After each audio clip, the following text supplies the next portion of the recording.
kasya nga ba ang 500 pesos para sa Noche Buena? Meron po ba kayong mga tingi-tingi, yung mga konti-konti lang, yung liit-liit, yung tigi-isa? 280 mga ka-vibes, 280 pesos per kilo, 50 pesos, 1/4 kilo. Ang tagal natin tong hinanap mga ka-vibes, sipin nyo nasa mga madidilim na tayong mga daan dito sa Pampang. Meron pa po bang mas mura dito kesa sliced bread? Magmonay na lang tayo. Pang Noche Buena dapat to eh. Discounted pa. 10 pesos na lang. Small eggs! Kalahating kilo to. Itong tatlong piraso. Sa darating daw na okasyon, magto 250 na daw. Ngayong 500 pesos na Noche Buena, hindi ako, hindi ako satisfied dun sa sinasabi nila. Hello mga ka-vibes, ako si ka-vibes Layman at ngayong araw, nandito tayo ngayon sa Pampang Public Market para tignan natin kung kasya nga ba ang 500 pesos para sa Noche Buena. Tara! Dahil hindi mawawala yung spaghetti, kailangan natin maghanap ng mga ingredients para sa spaghetti. Bawang, sibuyas, yung pasta noodles mismo, at syempre yung giniling, di ba? At yung tomato paste, tomato sauce, kailangan din natin yon. Meron din tayo dito yung pang spaghetti na mismo. Meron tayo dito 125 pesos. With sauce na po yun. Ito with sauce na daw siya. Kapag ka naman walang sauce, mga ka-vibes, 65 pesos. Meron din tayong bundle, 2 kilos. Kasama na yung spaghetti sauce at saka pasta. At ito ay 120 pesos. Matagal namin itong hinanap mga ka-vibes. Magkano po yung ganito? 110 mga ka-vibes. 110, 700 grams. Sa iba 120, sa iba 125. So ito mga ka-vibes, pwede na siguro to? Yes, we're gonna get this. Alright. Tita, sige. Ang tagal natin itong hinanap mga ka-vibes. Sipin nyo nasa mga madidilim na tayong mga daan dito sa Pampang. Meron tayo ditong sibuyas, 130 pesos per kilo, ito. Tapos yung sa pula naman, mas malaki, 100 pesos. Tapos yung dun sa susunod, puti din, malaki, 80 pesos. At dun sa huli, 120 pesos per kilo. At yung peeled naman nila, 130 pesos per kilo. From 6 pesos to 7 pesos. So, in total, let's say 14 pesos itong dalawang to. Mga ka-vibes, good news. Discounted pa. 10 pesos na lang para sa sibuyas tsaka sa bawang. Magkano yan po? 180, 10 pieces, 250 grams, 1/4 kilo. Magkano po yung ganito? 50 pesos mga ka-vibes. Meron po ba kayong mga tingi-tingi, yung mga konti-konti lang, yung liit-liit, yung tigi-isa? Mga ka-vibes, 8 isa. Yan, kuha tayong isa. 8 isa. Ganito. 135 pesos mga ka-vibes, isang kilo. 35 pesos, ganito kaliit mga ka-vibes. 250 grams mga ka-vibes. Dahil nagtitipid tayo, titingiin natin. Dito tayo. Mga ka-vibes, meron din dito 28 pesos na ketchup. 40 pesos mga ka-vibes. Ganito naman, 1 litro. So, bilhin na natin to. So, bilhin na rin po namin to, tita. Magkano yung giniling nyo? 240. Baboy to, no? Tita, magkano yung giniling na baboy nyo dito? 280 mga ka-vibes, 280 pesos per kilo. Ito pong giniling nyo, 200! gano'ng kadami nun yung 50 pesos nun natin kung ganyan karami. So mga ka-vibes, 50 pesos, 1/4 kilo. Sa darating daw na okasyon, magto 250 na daw. Maghanap lang tayo kung saan tayo mas makakamura mga ka-vibes. Dahil magpa-fried chicken tayo, maghahanap tayo ng mantika. 75 mantika, 75 netong litro.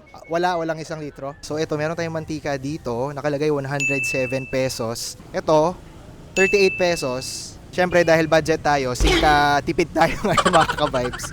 Isang Isang tungga ng mantika muna tayo. Magkano yung kilo ng manok? Kilo? 175 mga ka-vibe. Magkano po yung kilo, tita? 165. Pang Noche Buena dapat to eh. Magkano ya po yung metong kilo ngayon eh? 165. 165. Baka nano ya po patse half kilo. Estimate, kwento. Kalahating kilo to. Itong tatlong piraso.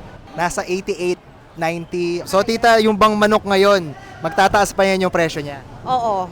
Baka aabot pa ng 200 pesos per kilo bago magpasko. Hanggang New Year na yan, maaabot pa na siguro nasa 200. Suggest nga namin, hindi na sana tumaas yung manok eh. Mag-stable na lang sa 160, 170, ganyan. Sa 500 pesos, tita, kasya na ba yung pang Noche Buena yan? Hindi. Bakit? Promise. Hindi kaya.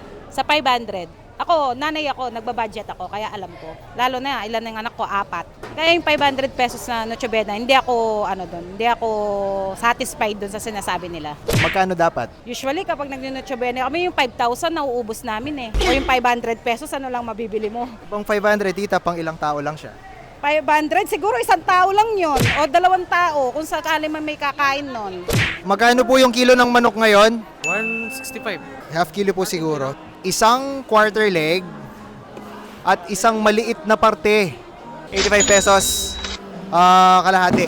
Since magpa-fried chicken tayo, tig 20 pesos yung ganitong klaseng fried chicken mix. All-purpose flour, 28 pesos. Yung 1 kilo po ng ordinary po na harina, sir, is 40 pesos. Yung kalahati naman po is 20 pesos per kilo. Meron tayo dito harina na half kilo, kalahating kilo, tig 20 pesos. At sa mga ibang mga tindahan, pwede rin kayo mag-request na 1/4 kilo na magiging 10 pesos na lang. Dahil mura itong ating nakitang harina, ito na lang yung bibili natin.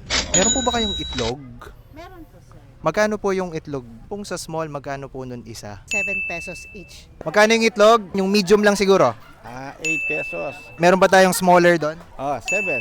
Ito pala yung small egg natin. Tig 7 pesos ganito mga ka-vibes. Ganito rin yung presyo sa mga tindahan. So dito na tayo sa small eggs. Nagkaroon pa tayo ng 1 peso discount. 20 pesos na lang daw. Meron pa ba tayong pera? Ito, bread. Ito yung isa sa mga hinahanap natin kanina. Excuse po, magkano po itong tinapay? 55. Mga ka-vibes, 55 pesos. Ito yung... Meron pa po bang mas mura dito? Ito na po yun. Ito na po yung pinakamura dito mga ka-vibes. 55 pesos.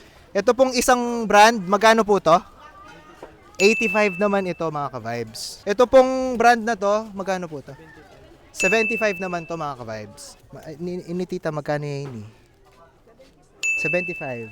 So, kung magtitipid tayo, ang kukunin natin ay 55 pesos. Mga ka-vibes, kesa slice bread, magmonay na lang tayo. Palaman, tita, meron ba kayo? 50 daw yung peanut butter nila na pinakamaliit. 50 pesos. Ganito kadami. Yung maliit, 50. Ganito rin, mga ka-vibes. At siya, magkano ini? 40. Magkano po yung ganito nyo, tita? 95. Palagay ko, pwede na to para sa palaman natin dun sa tinapay, mga ka-vibes.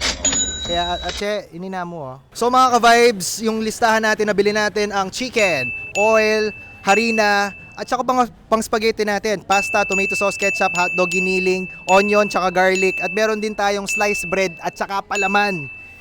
Eto lahat ng yon mga ka-vibes. Kahit na mukha siyang malaki, kapag tinignan mo yan sa loob, tingi-tingi yan at ang hirap nilang hanapin mga ka-vibes. Actually, dapat meron pa tayong soft drinks pero 7 pesos na lang. 7 pesos na lang yung natitira sa ating bulsa.